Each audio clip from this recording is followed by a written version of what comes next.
if you're an American who is considering leaving the country to move somewhere else, make sure that the location you choose isn't based off of fear and lack mentality. I regret moving to Costa Rica. It's a beautiful country. I love the nature and wildlife, but moving to a third world country where I don't know the language, I don't have any connections, resources, or opportunities, that didn't make my life any easier by any means. I was just so scared of what's going on in America politically that I was in fight or flight. I was like, how am I gonna afford to survive? Like, how am I gonna find a place to live? Like, I was freaking out. And then I came here and made my life so much harder. And now I'm trying to go back, and I just like wish I didn't leave in the first place. There is a strange contradiction unfolding right now, and most people have not stopped long enough to really look at it. For years, we were told that the future was settled, that progress had a direction, that the social changes taking place were inevitable and permanent. Yet suddenly, quietly, and in some cases desperately, a growing number of people are reversing course. Women in particular are leaving the very societies they once celebrated as the most advanced, the most fair, and the most liberated. They are not moving toward more progressive places. They are moving toward cultures that are more traditional, more structured, and more openly rooted in defined gender roles. If you want to understand where society is heading, you need to understand why this is happening and what it reveals about the last several decades of social experimentation. Before we go any further, take a moment to support the channel. If you value clear analysis, uncomfortable truths, and content that actually challenges the mainstream narrative, make sure you like the video, share it, subscribe to the channel, and click the notification bell. Select all notifications so you get every Angry Guy video the moment it drops. That support makes a real difference. I also want to remind you to check out Angry's Crypto Academy, which is linked in the description of this video. If you care about protecting your assets, safeguarding your wealth, and learning how to buy, sell, and trade crypto responsibly, the Academy was built for exactly that purpose. Go check it out after this video. And finally, if you are enjoying these Angry Guy videos and want to show support directly, you can buy me a Red Bull using the link in the description. It helps keep the lights on and the content coming. Now let's get into it. For decades, Western societies, especially the United States, have been reshaped by a specific ideological project. This project claimed to be about fairness and opportunity, but over time, it evolved into something far more adversarial. Masculinity was no longer viewed as a stabilizing force. Men were no longer seen as necessary contributors to social order. Instead, men increasingly became framed as a problem to be corrected, restrained, or marginalized. Boys were told from a young age that their instincts were suspect, their ambition was dangerous, and their presence was something society needed to manage rather than cultivate. This did not happen overnight. It happened through institutions, media, education, and cultural messaging that slowly but consistently changed the tone. Strength became something to apologize for. Responsibility became something to avoid. Traditional male roles were portrayed as outdated at best and harmful at worst. At the same time, women were encouraged to see independence not as balance, but as separation, not as cooperation, but as opposition. For a long time, this system appeared to work, at least on the surface. Economic growth masked social fragmentation. Easy credit and consumer culture softened the consequences of broken relationships and declining family formation. Technology filled emotional gaps with distractions. But systems do not collapse when people are distracted. They collapse when incentives no longer align with reality. Now, reality is asserting itself. Recent data and migration patterns show a growing number of women, particularly younger women, choosing to leave the United States and other highly progressive Western countries. They are not leaving for places with more expansive social policies or more aggressive ideological movements. They are leaving for countries with clearer social expectations, stronger boundaries, and more traditional structures. Places where gender roles, while different from Western norms, are openly acknowledged rather than constantly renegotiated. This raises an uncomfortable question. If the most progressive societies are truly the best places to live, why are people leaving them? And if the social framework that claimed to empower women is so effective, why are many women choosing environments that operate on very different assumptions? The answer is not simple, but it is revealing. Modern Western societies promised freedom without cost. They promised that roles could be erased without consequence, that family structures could be dismantled without social impact, and that men could be sidelined without destabilizing the system. Those promises were appealing. They sounded compassionate, they sounded advanced, but they were incomplete. Men are not optional to civilization. Masculinity, when properly channeled, is not a flaw in the system. It is a load bearing component. Remove it or suppress it, and everything built on top becomes fragile. Productivity declines, innovation slows, social trust erodes, and eventually, the very freedoms that were celebrated become harder to sustain. As men withdrew, either by choice or by exclusion, the effects became impossible to ignore. Fewer stable relationships formed, fewer families were built, birth rates declined sharply. Economic pressure increased, especially for single individuals trying to maintain a high standard of living without shared responsibility. Loneliness, anxiety, and dissatisfaction rose across the board. What makes this moment particularly ironic is that many of the same voices that once dismissed men as unnecessary are now openly asking where the men went. Social media is filled with posts expressing confusion, frustration, and disappointment. There is a growing sense that something essential is missing, but admitting why remains difficult. Instead of confronting the root cause, some people choose to leave.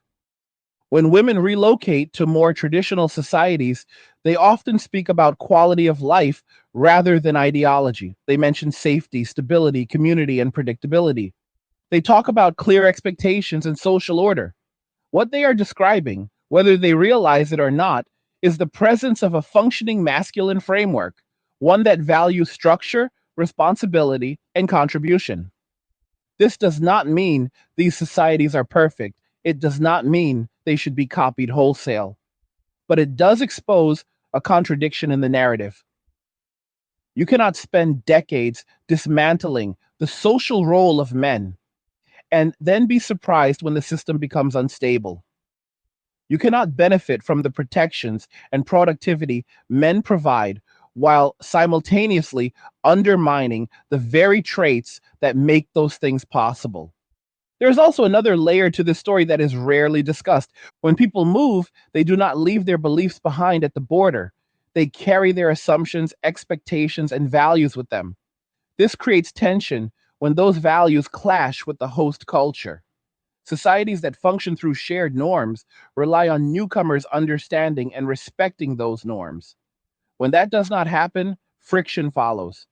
This is why integration matters. It is also why cultural humility matters. You cannot arrive in a society built on structure and tradition while demanding it reshape itself around the ideology you left behind. History shows that this approach rarely ends well. From the perspective of many men, this entire sequence has been clarifying. For years, they were told to change, to shrink, to step aside. Many tried. Others simply disengaged. They focused on self sufficiency, minimalism, and personal autonomy. They reduced their expectations and simplified their lives. When the social contract stopped making sense, they stopped participating in it. This is what people mean when they talk about men walking away. It is not about bitterness or hostility. It is about recognition that a system built on constant criticism and diminishing returns is not worth the investment it demands. Recognition that peace and stability can exist outside of mainstream approval. As economic pressure increases and social cohesion weakens, this trend is likely to accelerate. Inflation affects single households more severely. The cost of maintaining independence rises as shared structures disappear. Emotional resilience is tested when community bonds are weak. These pressures do not care about ideology, they respond only to structure and incentives. The societies that thrive in the coming decades will not be the ones that shouted the loudest about progress. They will be the ones that balanced freedom with responsibility, individuality with cooperation, and equality with realism. They will be the ones that understood men and women are not interchangeable parts, but complementary forces. The uncomfortable truth is that many Western societies are now facing the consequences of ignoring this balance. Declining trust, rising dissatisfaction, and social fragmentation are not accidents. They are outcomes. Watching people leave is not a sign of success, it is a signal. And signals deserve attention. For men who have already stepped back, this moment confirms what they sensed years ago. That stability does not come from approval, it comes from alignment with reality. Tough times are here. The 9 to 5 is history, and the creator economy is taking over. Join Angry's Creator Academy to learn how to build a thriving online business from scratch with minimal investment. Ditch the daily grind and flourish while others falter. Plus, sign up now and get our online business blueprint free.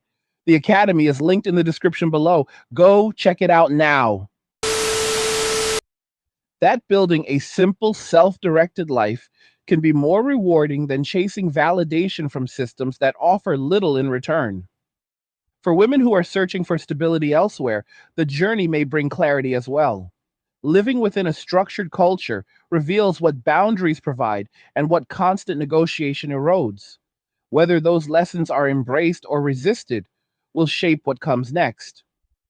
What is certain is that the old narrative is cracking. The story that promised everything without trade offs is being replaced by lived experience. And lived experience has a way of cutting through slogans. We are not watching a sudden collapse. We are watching a long process reach a visible stage. The outcomes were always embedded in the choices. Now they are simply becoming harder to ignore.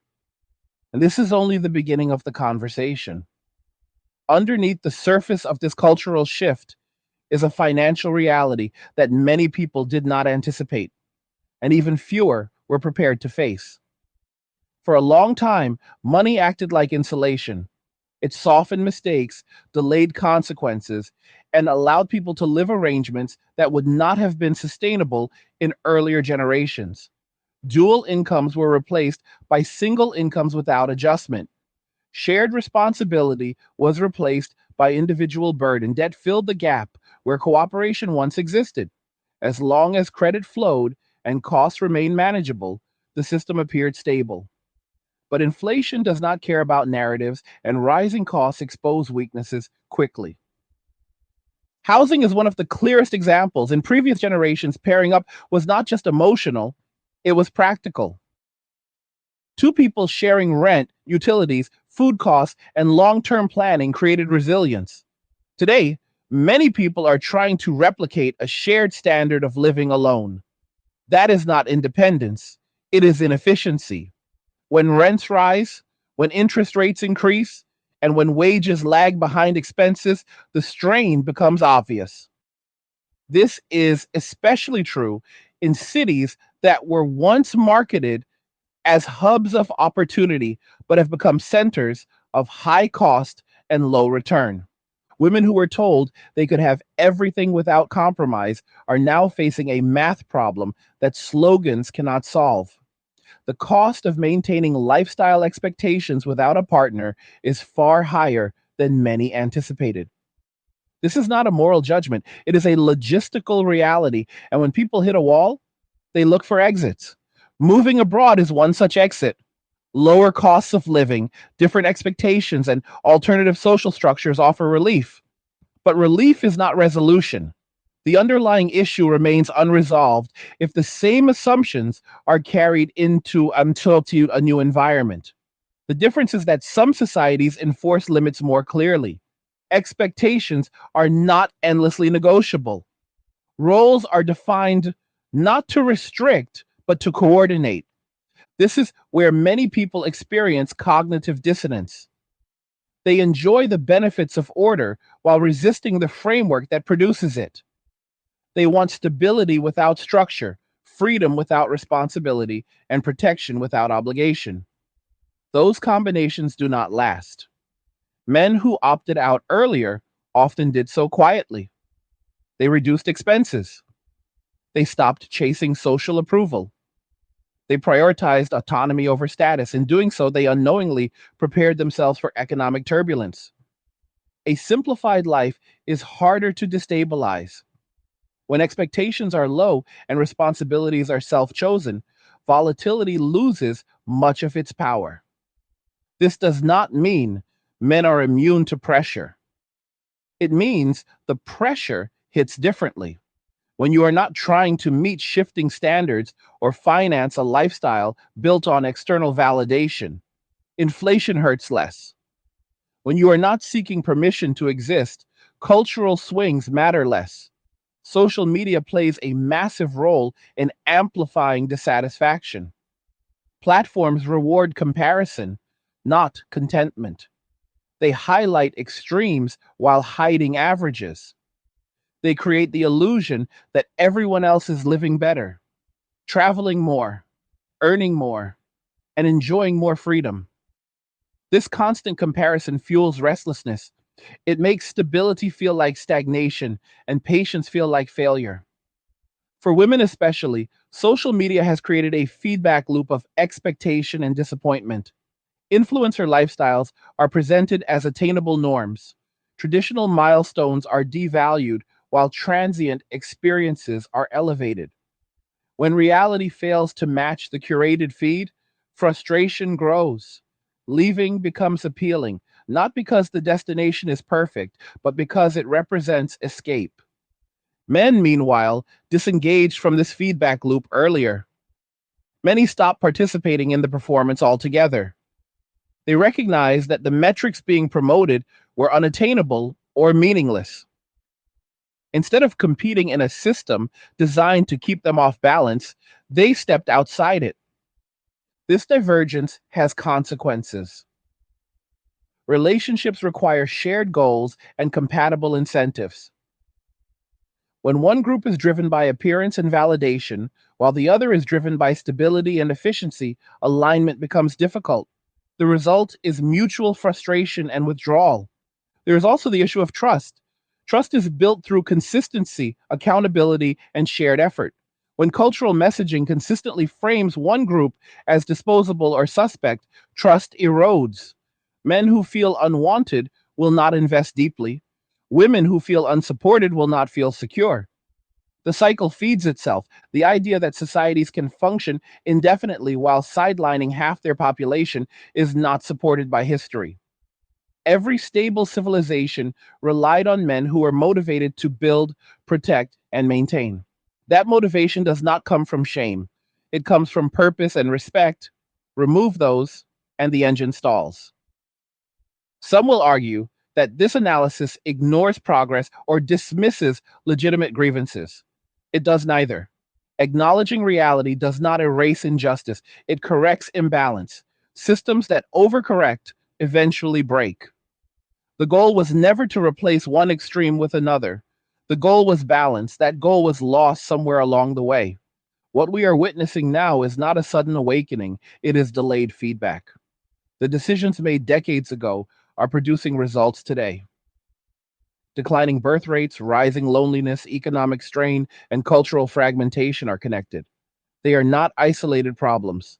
They are symptoms of a deeper misalignment. And when women leave progressive society seeking stability elsewhere, they are responding to that misalignment. When men walk away from dating, marriage, and traditional participation, they are responding to it too. These are not coordinated actions, they are parallel responses to the same conditions. The irony is that the very traits once criticized in men are now quietly sought after in other cultures: discipline, reliability, boundaries. These qualities create safety and predictability. They are not oppressive by nature. They become oppressive only when misused or imposed without consent. In healthy systems, they are agreed upon because they work. The next phase of this shift will be defined by adaptation. Some societies will adjust and restore balance, others will double down and experience further decline. Individuals will choose accordingly. Mobility allows for escape, but it also accelerates sorting. People gravitate towards systems that align with their values and tolerate the trade offs they prefer. For men committed to self direction, this sorting is clarifying. It reduces noise. It reveals which environments reward effort and which punish it. It reinforces the value of independence and preparation. For women, the adjustment may be more complex. Moving to structured societies requires acceptance of limits as well as benefits. It challenges assumptions about entitlement and negotiation. Whether that challenge is embraced or resisted will determine outcomes. What cannot continue indefinitely is the fantasy that societies can function without acknowledging human nature. Men and women are different. Those differences are not defects. They are features that, when aligned, create resilience. Ignoring that truth does not make it disappear. It simply delays the consequences. As economic pressure continues and cultural contradictions sharpen, more people will be forced to confront choices they avoided before. Comfort zones will shrink. Ideologies will be tested against reality, and reality always wins. The men who walked away early will appear less extreme and more prescient. The women searching for stability will face hard lessons about trade offs. The societies that survive will be the ones that reestablish cooperation instead of conflict. This is not about blame, it is about cause and effect. Actions produce outcomes whether we approve of them or not. Understanding that is the first step toward rebuilding something functional. Another layer that deserves careful examination is how media narratives shaped expectations over time and quietly rewired how people interpret their own experiences. Media does not merely reflect culture, it trains it. Repetition turns framing into assumption, and assumption into belief. For years, stories centered on empowerment framed as separation. Independence was defined not as competence, but as detachment. Cooperation was rebranded as compromise, and compromise was treated as loss. Over time, these narratives created an environment where shared effort looked outdated and self containment looked superior.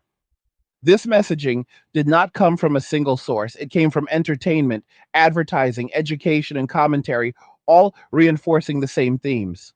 The consistent villain in these stories was not injustice or abuse, which are real and should be addressed. The villain became masculinity itself. Strength was portrayed as aggression. Leadership was reframed as control. Stability was portrayed as stagnation. These are powerful associations, especially when introduced early and reinforced often. What was rarely discussed was what happens when you remove the stabilizers without installing replacements. Social systems rely on informal rules as much as formal ones.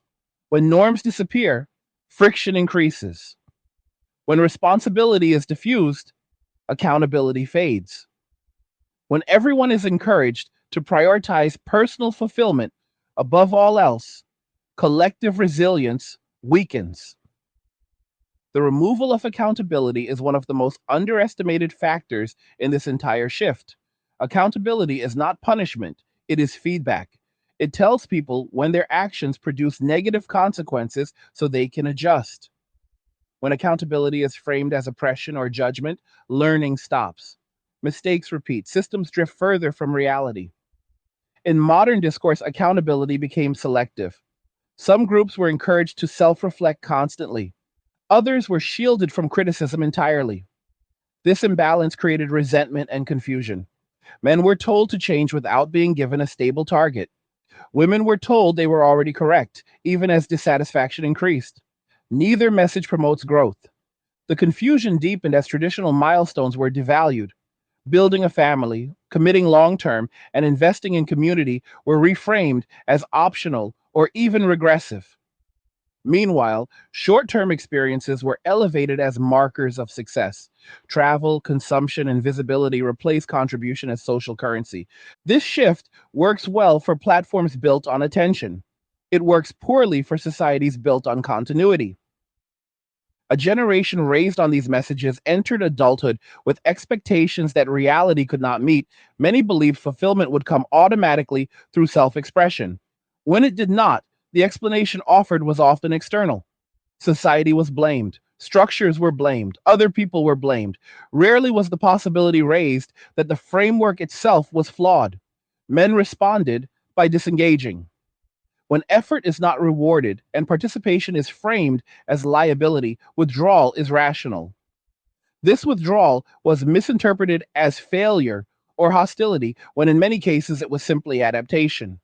Men stopped investing where returns were negative and focused on areas they could control. Women responded differently. Many pushed harder into the same framework, believing success was just around the corner. Others began to question the narrative quietly. As dissatisfaction grew, the appeal of alternative systems increased. Moving abroad became one expression of that questioning.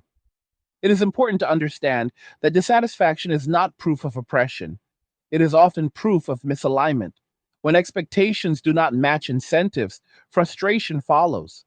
Changing location can relieve pressure temporarily, but unless expectations are recalibrated, the same dissatisfaction can resurface.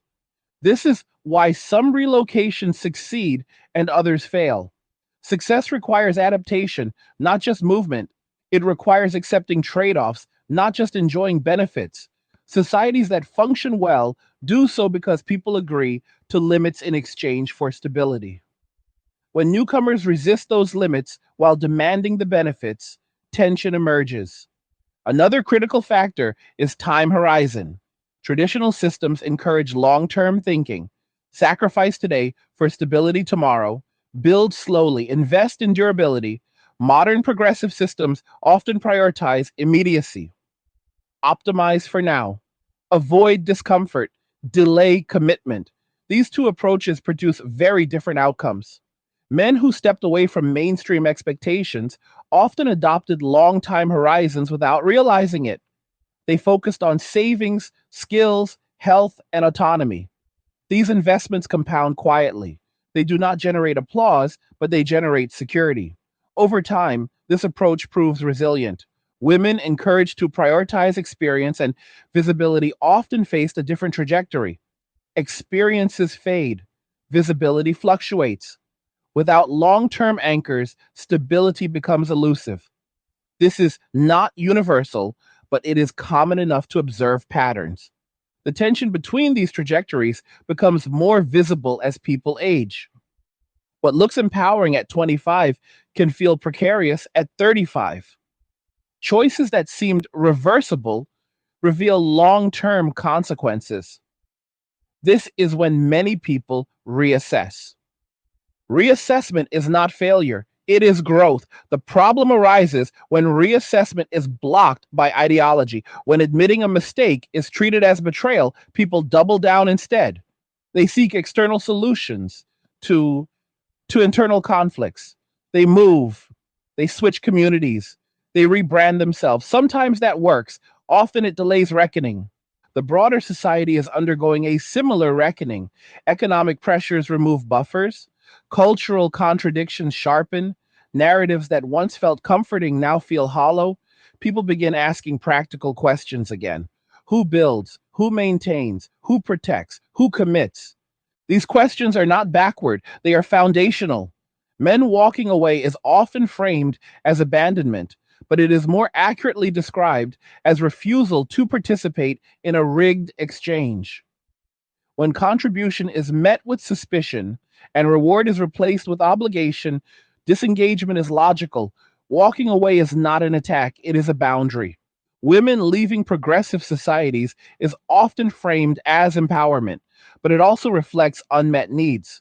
Safety, structure, and predictability are needs. They do not disappear because ideology disapproves of them. Seeking environments that provide those things is understandable. What both trends share is a rejection of instability. Different paths, same motive. The danger lies in repeating the same mistakes in new environments.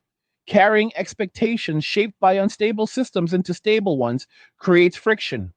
Stability is maintained through mutual adjustment, not unilateral demand. Learning this lesson is essential for successful integration. For societies receiving newcomers, boundaries matter, clear expectations protect cohesion. Tolerance without limits eventually erodes trust. The most stable societies are not those with no rules, but those with rules people respect. For societies losing people, the signal is clear.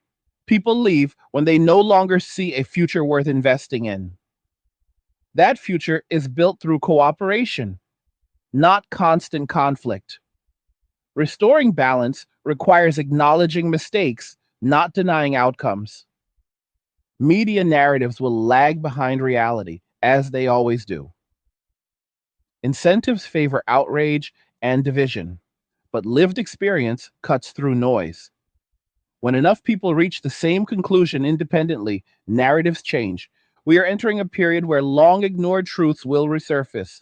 Cooperation matters, roles matter, accountability matters, not as tools of control, but as foundations of trust. Men and women are not enemies. Systems that pit them against each other fail. The last several decades offer ample evidence of that failure. Rebuilding requires humility from everyone. It requires letting go of stories that no longer serve. For men, the path forward continues to emphasize autonomy, preparation, and discernment. Choose environments carefully. Invest in what compounds. Avoid systems that demand sacrifice without return. For women, the path forward may require confronting uncomfortable trade offs honestly. Stability requires limits. Security requires structure. Fulfillment requires more than affirmation. For societies, survival depends on recalibration. Ideology must bend to reality or be replaced by it. There is no third option. This conversation is not about nostalgia. It is about function. What works endures. What fails is eventually abandoned. When we turn our attention to dating markets, the abstract ideas we have been discussing become concrete very quickly. Dating is one of the clearest mirrors of social incentives because it is where expectations, behavior, and consequences collide in real time. You can tell what a society values by watching who is rewarded, who is ignored, and who quietly exits the game altogether. For a long time, dating operated on a basic exchange. Attraction mattered, but so did reliability, effort, and long term potential. Men were expected to build and provide direction. Women were expected to nurture and select wisely. These roles were not rigid scripts, but they created alignment. Each side understood what the other brought to the table and what was expected in return. That alignment began to erode when messaging shifted from cooperation to competition. Dating stopped being about partnership and increasingly became about leverage. Instead of asking what kind of relationship they wanted to build, people were encouraged to ask what they could extract. This mindset did not emerge accidentally. It was reinforced by apps, media narratives, and social validation systems that rewarded short term outcomes over long term stability. Dating apps in particular changed the landscape. By turning people into profiles and interactions into metrics, they reframed connection as a marketplace driven by constant comparison. Choice appeared infinite, but commitment became scarce. When attention is abundant, appreciation declines. When people are treated as interchangeable, investment drops. Men responded to this environment by adjusting their effort. Many recognize that traditional investment no longer produced traditional outcomes. Time, money, and emotional energy were expended with diminishing returns. In a system that rewards minimal commitment and penalizes vulnerability, withdrawal becomes rational. This withdrawal was not dramatic. It did not come with announcements. It showed up as fewer approaches, fewer dates, and less willingness to pursue. Men did not become less interested in relationships. They became more selective about environments that justified the risk. Women experienced the shift differently. Many were told they were more desirable than ever, more empowered than ever, and more independent than ever. Yet their lived experience increasingly contradicted this narrative. Attention did not translate into commitment. Options did not translate into security. The disconnect created frustration and confusion. Instead of questioning the system, much of the discourse blamed individual behavior. Men were accused of immaturity or avoidance. Women were told they were simply choosing wrong. These explanations ignored the structural incentives shaping behavior. When commitment is devalued, people avoid it. When stability is framed as boring, people chase excitement. When accountability is removed, patterns repeat. Dating markets do not exist in isolation. They reflect the values of the surrounding culture. As men stepped back, the market shifted further.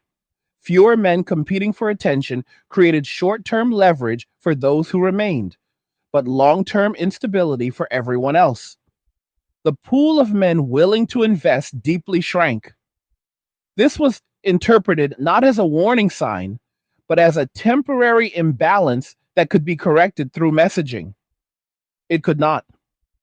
The more men disengaged, the more distorted expectations became. Some women raised standards while reducing reciprocity, believing scarcity would increase value. In reality, it increased distance. Relationships require mutual investment. When one side feels evaluated but not appreciated, interest fades. This dynamic fed into broader social trends: declining marriage rates, delayed family formation, increased loneliness. These are not moral failures. They are predictable outcomes of incentive structures. As dissatisfaction grew, people looked for explanations that preserved their identity. Blaming culture felt safer than reevaluating assumptions. Blaming the opposite sex felt easier than acknowledging misalignment, but blame does not rebuild trust. Trust is rebuilt through consistency and fairness. Dating environments that reward effort encourage participation. Those that punish it discourage investment. Men walking away did not cause instability, they responded to it. The international migration trend intersects with this reality. In societies with clearer dating expectations, incentives align differently. Commitment is valued openly. Roles are not endlessly negotiated. While these systems come with trade offs, they offer predictability. Predictability reduces anxiety. Reduced anxiety increases willingness to invest.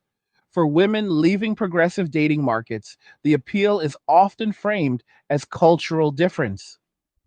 In reality, it is incentive correction. When expectations are clear, decision making becomes easier. Ambiguity is exhausting. However, entering these systems without adjusting expectations creates friction.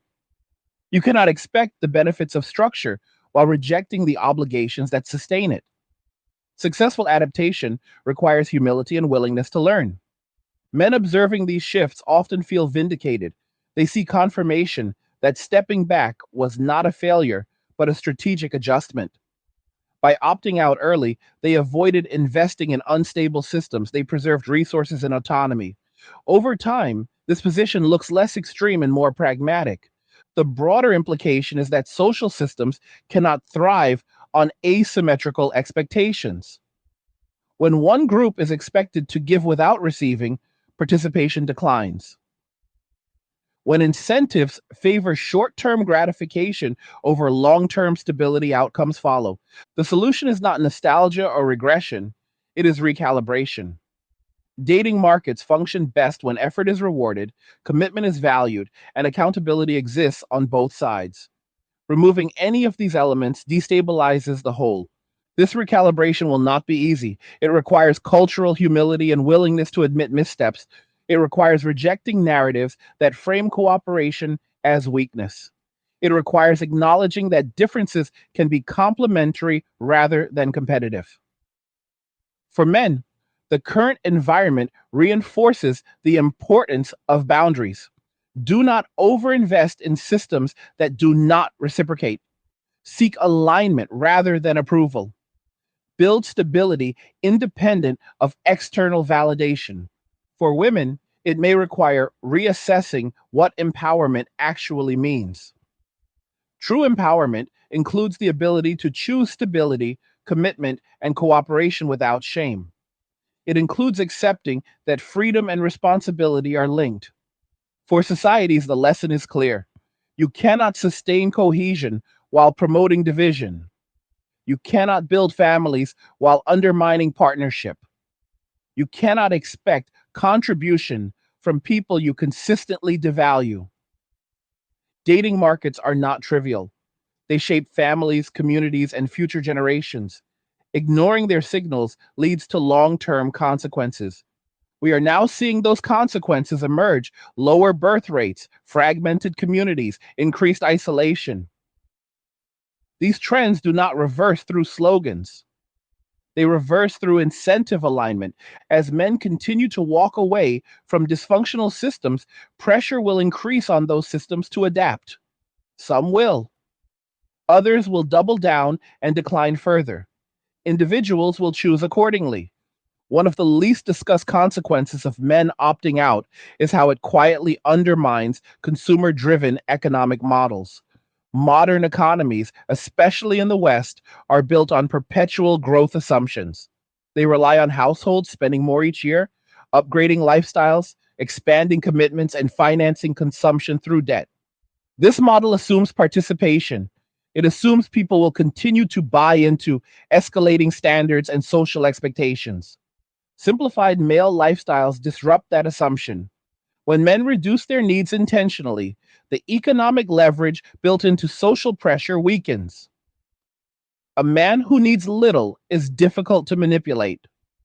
He is less responsive to status signaling, less vulnerable to lifestyle inflation, and less dependent on social approval. This does not make him antisocial. It makes him resilient. Minimalism is often framed as an aesthetic choice, but in practice, it is an economic stance. Fewer possessions mean lower costs. Lower costs mean fewer hours required to maintain survival. Fewer hours spent chasing income create more autonomy. Autonomy changes power dynamics. For decades, social pressure encouraged men to prove worth through consumption. Bigger homes, newer cars, expensive experiences, these signals were marketed as indicators of success and desirability. As long as men believed participation was necessary for acceptance, the system functioned. When men stop caring, the signals lose power. This shift has implications beyond individual lifestyles. Entire industries rely on aspirational spending tied to relationship formation. Weddings, housing upgrades, travel, luxury goods, and entertainment all depend on couples entering the consumption cycle.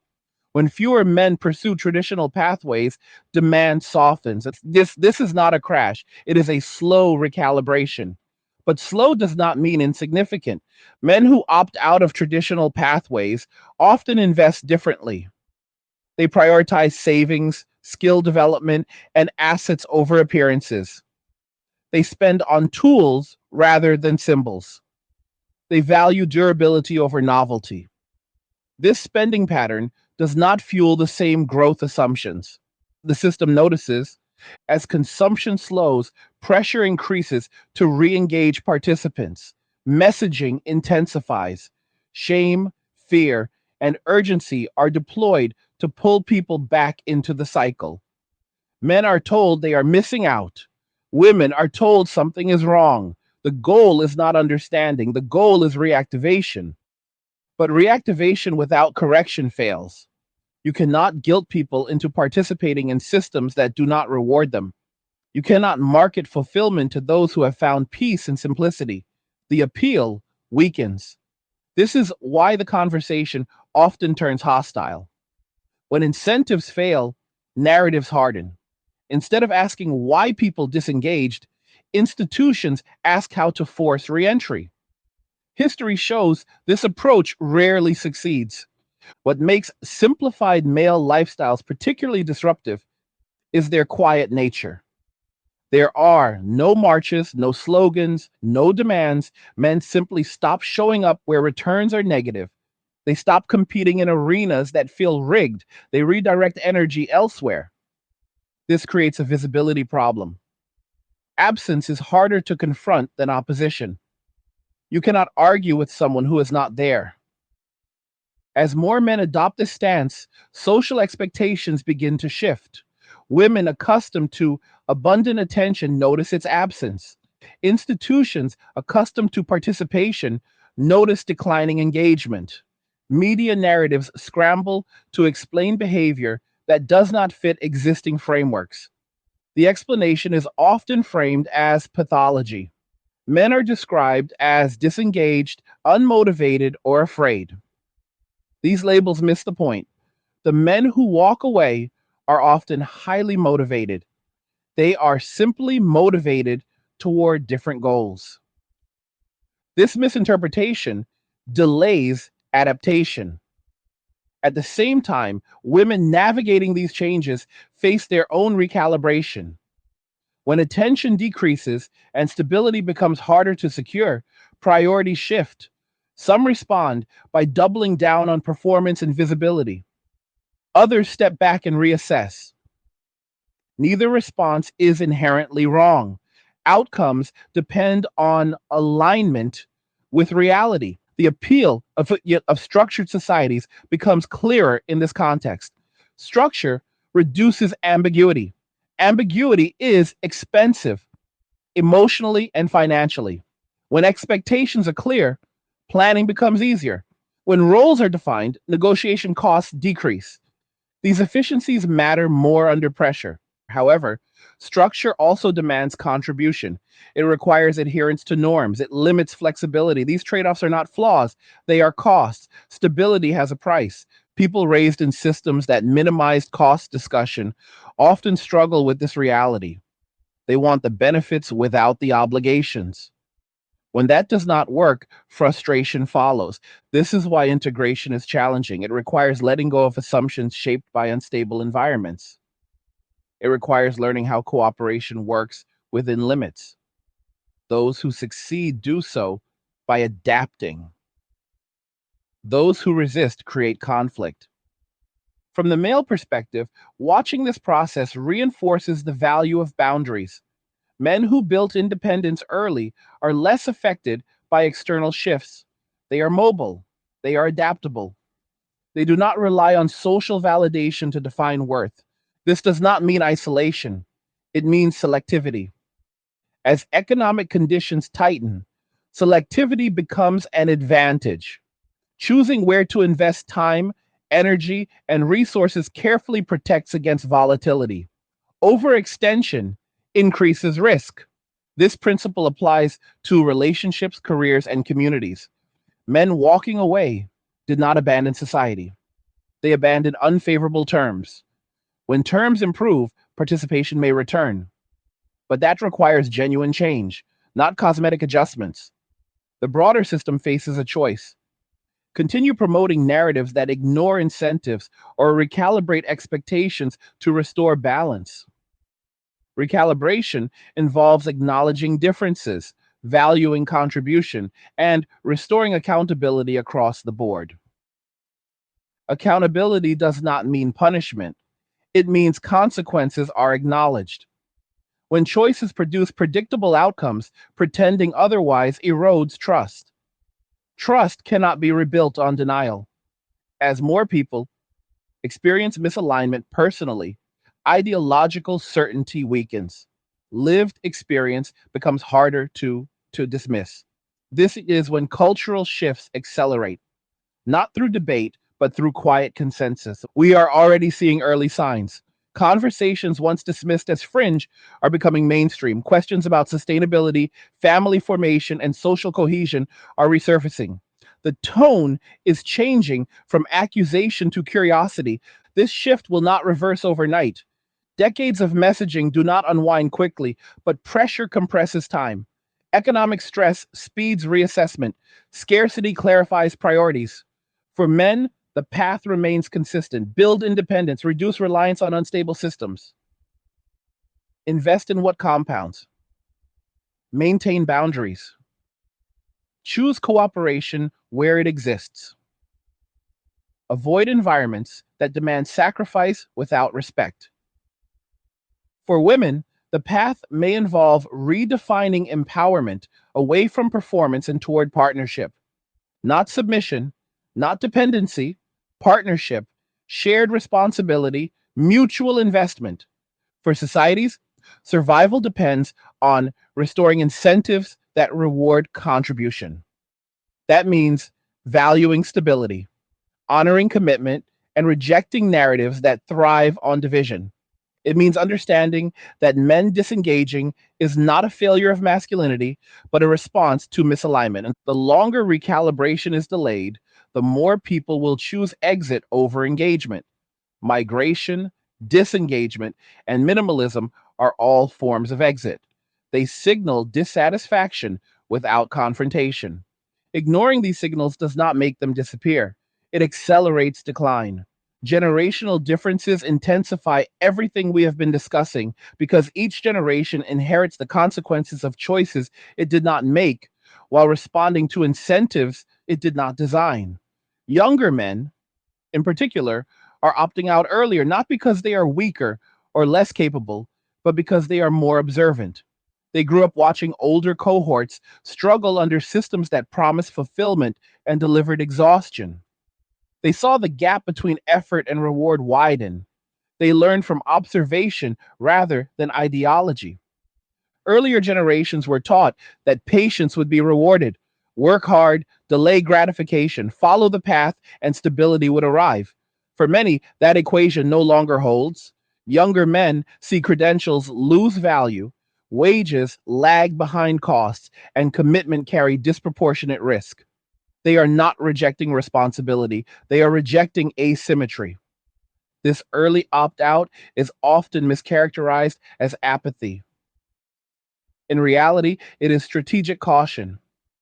When the cost of participation is high and the payoff uncertain, rational actors wait. They invest in optionality, they develop skills, they save, they stay mobile. This is not immaturity, it is adaptation.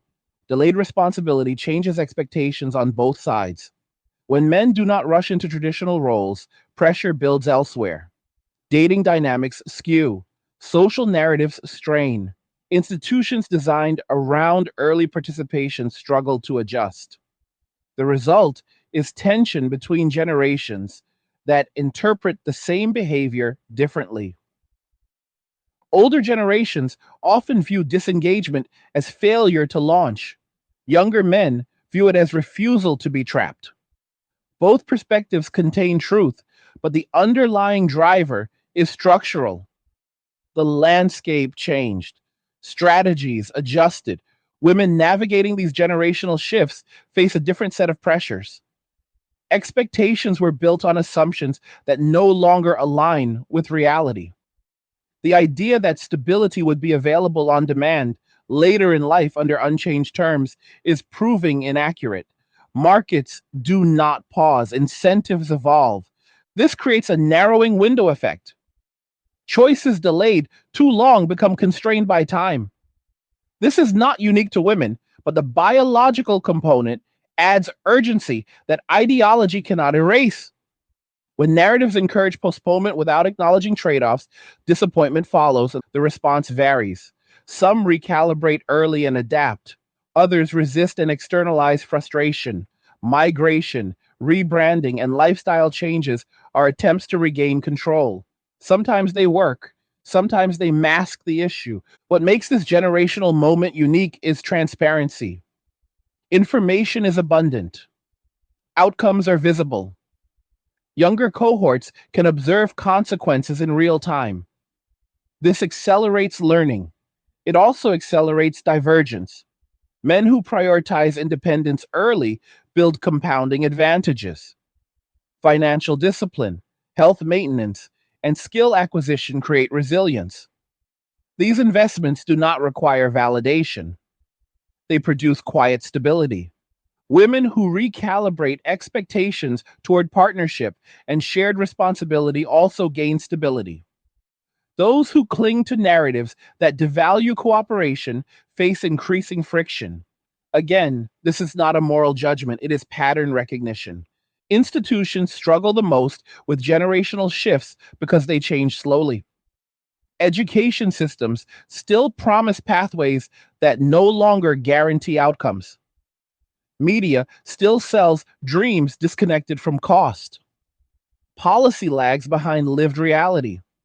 As trust erodes, individuals rely less on institutions and more on personal strategy.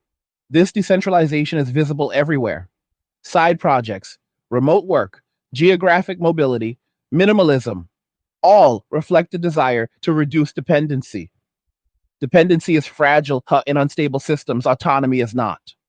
The tension between autonomy and community defines the next phase. Too much autonomy erodes cohesion. Too much dependency erodes freedom. Balance requires honest negotiation. That negotiation has been avoided for too long. Men walking away is a form of negotiation. It signals refusal to accept terms that do not make sense.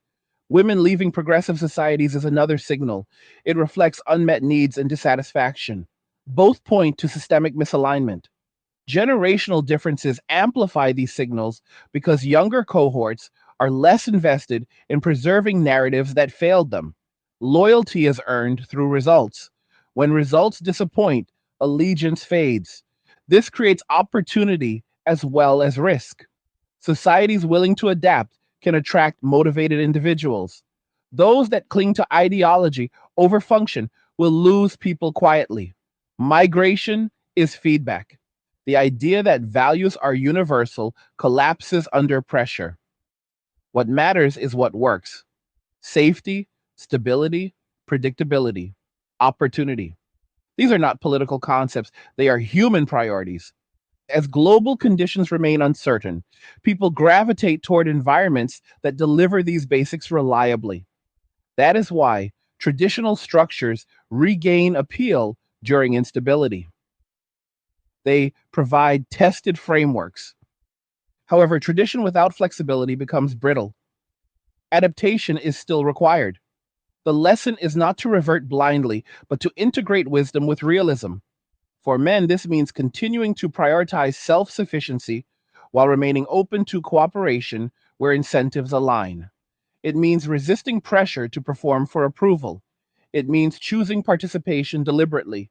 For women, it may mean reassessing timelines and priorities with honesty.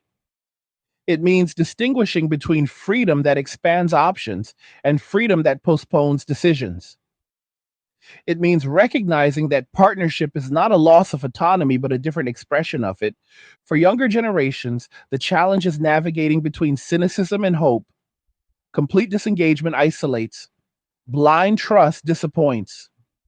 The middle path requires discernment. Societies that support discernment rather than dogma will fare better. That requires open conversation without shaming.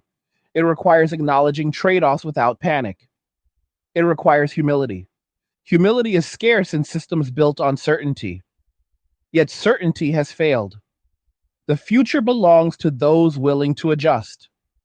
The patterns we are seeing now are early indicators. They will intensify.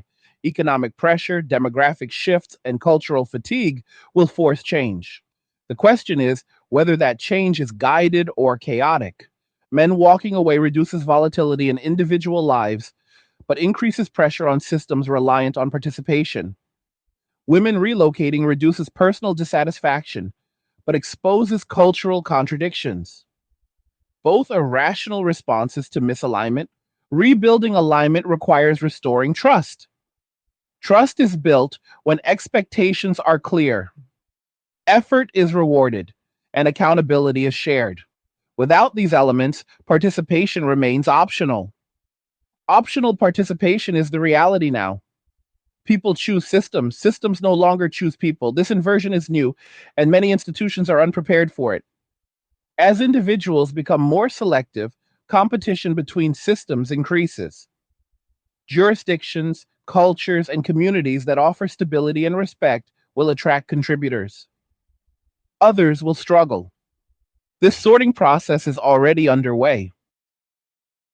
The men who stepped back early will navigate this environment with relative ease. They are accustomed to self direction. They are not anchored to failing narratives. They adapt. Those who remain invested in outdated assumptions will face repeated frustration. Adjustment will be forced rather than chosen. The lesson across generations is the same. Reality does not negotiate, it responds to incentives. Understanding those incentives is the first step towards stability. As participation continues to decline, the question shifts from why people are leaving to what happens next when enough people stop investing in the system. Societal resilience depends on engagement. It depends on people believing that effort leads somewhere worthwhile. When that belief weakens across large portions of the population, systems do not immediately collapse, but they hollow out. They keep their shape while losing their strength. Resilience is not built through optimism. It is built through redundancy, trust, and cooperation. Families, communities, and institutions all rely on these elements. When participation drops, redundancy disappears. When accountability fades, trust erodes. When cooperation is replaced by suspicion, fragility increases. What makes this moment dangerous is that many institutions still operate as if participation is guaranteed. They assume compliance, they assume contribution, they assume people will absorb cost quietly. That assumption no longer holds. Men walking away removes a stabilizing force that many systems quietly relied on without acknowledging. Men historically filled roles that required endurance, risk tolerance, and delayed gratification. When those roles are undermined or devalued, fewer people volunteer to fill them. The result is not immediate failure, but gradual degradation. Infrastructure suffers first. Maintenance declines. Skills are lost. Knowledge transfer slows. These changes are subtle at first. They are easy to dismiss. But once compounded, they become difficult to reverse. Social cohesion follows a similar pattern. When people stop believing they are part of a shared project, they stop sacrificing for the future. Short term thinking dominates. Coordination becomes harder. Friction increases. Women relocating to more structured societies highlights another aspect of resilience. Stability is not accidental. It is enforced through norms, boundaries, and expectations. Societies that maintain order do so because people accept limits in exchange for predictability. When too many people reject limits while demanding benefits, resilience weakens. The challenge is that limits are unpopular in cultures conditioned to equate freedom with absence of constraint. Yet, without constraints, systems cannot coordinate behavior at scale. Every functioning society balances freedom and responsibility. Remove one, and the other becomes unsustainable. Rebuilding resilience requires restoring that balance. It requires acknowledging that individual fulfillment and collective stability are linked. You cannot maximize one indefinitely at the expense of the other. This is where delayed trust becomes a problem. Trust, once broken, is difficult to rebuild. People who disengaged did so for reasons. Asking them to re engage without addressing those reasons fails. Trust is restored through action, not messaging. For men, re engagement would require environments that respect boundaries, reward effort, and offer predictable returns on investment. For women, it would require systems that value cooperation and long term planning rather than constant performance. For institutions, it would require humility and willingness to change. The longer recalibration is delayed, the more people adapt independently. Independent adaptation reduces reliance on centralized systems. This decentralization makes coordination harder later. We are already seeing this in how people approach work. Traditional career paths are being replaced by flexible arrangements. Loyalty is transactional. Stability is self managed. This shift mirrors what happened in relationships and community life. When individuals take responsibility for their own stability, institutions lose leverage. This can be healthy or destructive depending on response. Institutions that adapt can support autonomy while offering coordination. Those that resist lose relevance. The same applies to cultural narratives. Stories that once motivated participation now ring hollow. People compare promises with outcomes. When the gap grows too wide, belief collapses. The next phase will be defined by selective rebuilding. Not everyone will return. Some exits are permanent. That is not tragedy, it is sorting. The goal is not universal participation, it is functional alignment. Functional alignment means expectations match incentives, roles are clear, contribution is recognized, accountability is shared. These conditions encourage voluntary participation. Without them, disengagement remains rational. Men walking away, it did not destroy social cohesion. It exposed its fragility. Women leaving progressive societies did not betray values. They revealed unmet needs. These actions are feedback, not sabotage. Feedback can be used or ignored. Using it requires honesty. Ignoring it compounds consequences. The path forward is not uniform. Different societies will make different choices. Some will restore balance. Others will cling to ideology. Outcomes will diverge accordingly. Individuals will choose environments that align with their priorities. Mobility accelerates this process. Digital connectivity makes comparison easier. People can see what works elsewhere. They vote with their feet. This competitive dynamic pressures systems to improve.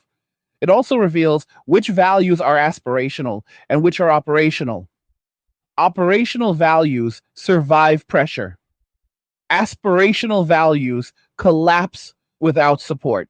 Men who built simple, resilient lives will navigate this environment effectively. Their low dependency grants flexibility. They can cooperate when it makes sense and withdraw when it does not. This optionality is power. Women who recalibrate towards sustainable expectations will also find stability. Those who embrace partnership, shared responsibility, and realistic timelines gain resilience. Those who resist trade offs face repeated friction. Younger generations watching all of this learn quickly. They adjust faster. They are less loyal to narratives and more loyal to outcomes. This pragmatism will shape future institutions. The biggest risk is polarization. When conversation becomes impossible, recalibration slows. Shaming replaces problem solving. Division replaces cooperation. Systems fracture further. Avoiding this outcome requires open dialogue without moral grandstanding. It requires separating identity from ideology. It requires acknowledging mistakes without assigning permanent blame. No group benefits from collapse. Stability benefits everyone. The challenge is aligning incentives so stability becomes desirable again. That alignment begins with truth. Truth about costs, truth about trade offs, truth about human nature. Without truth, policy and culture drift into fantasy. Fantasy feels good until reality intervenes. We are now in the intervention phase. Economic pressure, demographic shifts, and social fatigue are forcing reassessment. People are making choices they would not have considered before. These choices reveal priorities. Safety matters. Stability matters. Predictability matters. Cooperation matters. These are not outdated values, they are foundational. Men walking away is not an end state, it is a response to imbalance. Balance restored invites re engagement. Balance ignored accelerates exit. Women relocating is not a rejection of freedom, it is a search for structure. Structure without respect fails, structure with fairness endures. The future belongs to systems that integrate freedom with responsibility. Those that pit groups against each other will continue to lose participants. Rebuilding trust will take time. Trust grows slowly, it cannot be forced. It is earned through consistency. Individuals who understand this will position themselves well. They will choose wisely. They will invest carefully. They will avoid extremes. As this process unfolds, clarity will increase, the noise will fade, what remains will be what works. That is the core message, not anger, not resentment. Function. Function is quiet. It does not need slogans. It needs alignment. If there is one lesson to take from all of this, it is that walking away is sometimes the most honest form of communication. It says terms matter. It says respect matters. It says reality matters. Those who listen will adapt. Those who do not will continue to lose people. Now, I want to hear from you. What did you think about what was discussed in this video? Do you agree with this perspective or do you see things differently? Leave a comment and share your thoughts. So, like the video if you like it. Don't forget to subscribe. And if you like the video, share the video. And just remember that all roads lead to MWA, men walking away, and cheers. Nothing says you care like crypto. Nothing can compare.